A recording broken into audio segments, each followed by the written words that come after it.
Assalamualaikum warahmatullahi wabarakatuh. Perkenalkan, nama saya Rina Kholisatun. Sini saya akan menjelaskan tentang hakikat dan makna lingkungan bagi manusia. Lingkungan merupakan salah satu tempat tinggal manusia yang memiliki beberapa unsur seperti tanah, air, angin, udara, dan makhluk hidup. Hakikat lingkungan bagi manusia sangatlah penting karena dengan lingkungan manusia dapat melangsungkan kehidupan selanjutnya, dan dengan lingkungan pula manusia dapat berinteraksi dengan orang lain. Tetapi masih banyak sekali kita jumpai bahwa manusia lalai terhadap lingkungan di sekitarnya. Baiklah, di sini saya Rini Kholisatin akan melanjutkan materi yang selanjutnya, yaitu tentang kualitas penduduk dan lingkungan dalam kesejahteraan. Dapat kita simpulkan dari uraian yang di atas tadi bahwa manusia dan lingkungan memiliki hubungan yang sangat erat. Lingkungan memiliki peran atau makna penting dalam kehidupan sehari-hari manusia dalam memenuhi kebutuhannya.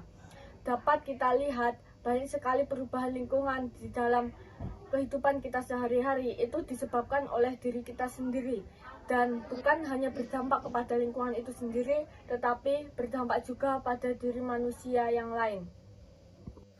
Ya, materi selanjutnya adalah problematika lingkungan sosial budaya yang dihadapi masyarakat. Yang pertama yakni interaksi dalam lingkungan sosial. Interaksi sosial merupakan hubungan sosial yang dinamis, yang menyangkut hubungan timbal balik antara perorangan, antara kelompok manusia dalam bentuk akomodasi, kerjasama, persaingan, dan pertikaian. Interaksi sosial dapat terjadi apabila ada kontak sosial dan komunikasi. Kontak sosial merupakan usaha pendekatan pertemuan fisik dan mental.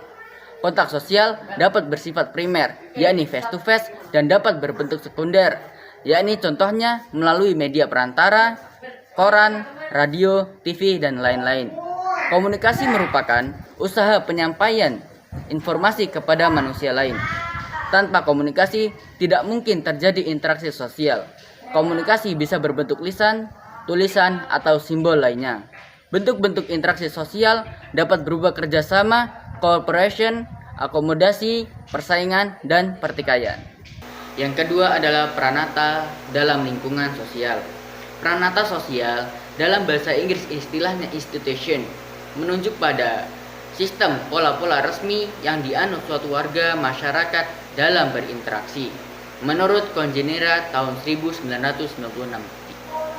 Pranata adalah suatu sistem norma khusus yang menata rangkaian tindakan berpola mantap guna memenuhi keperluan yang khusus dalam kehidupan masyarakat. Salah satunya adalah lembaga sosial, lembaga berorganisasi dalam masyarakat. Yang ketiga, yakni problema dalam kehidupan sosial. Problema sosial merupakan persoalan kerabat menyangkut tata kelakuannya abnormal, amoral, berlawanan dengan hukum, dan bersifat merusak.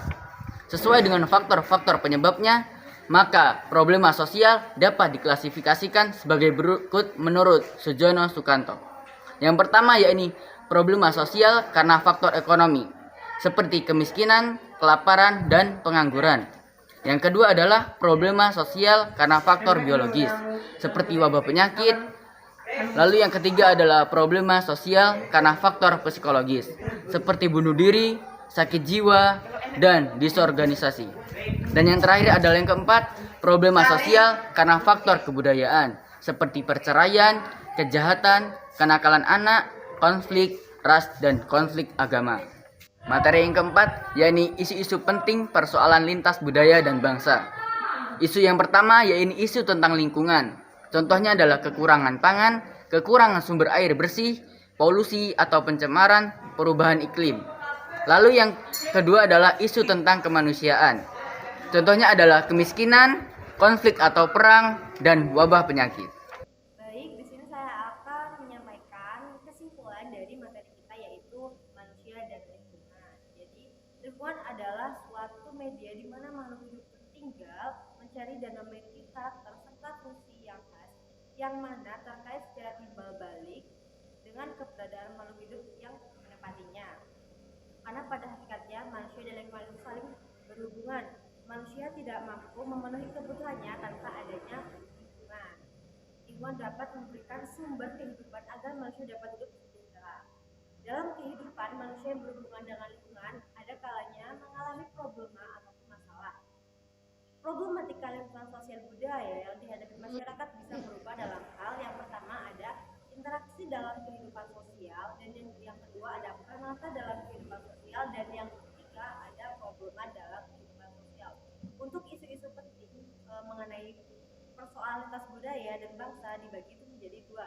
Yang pertama ada isu tentang lingkungan seperti kekurangan pangan, kekurangan sumber air bersih, polusi udara, pencemaran, dan juga perubahan iklim. Dan untuk isu yang kedua ada isu tentang kemanusiaan seperti kemiskinan, konflik ataupun perang, dan juga wabah penyakit. Mungkin itu yang dapat kami sampaikan dari kelompok 7. Apabila ada salah kata kami mohon maaf, dan kepada Allah kami mohon ampun. Saya akhiri, wabillahi taufiq wal hidayah. Wassalamualaikum warahmatullahi wabarakatuh.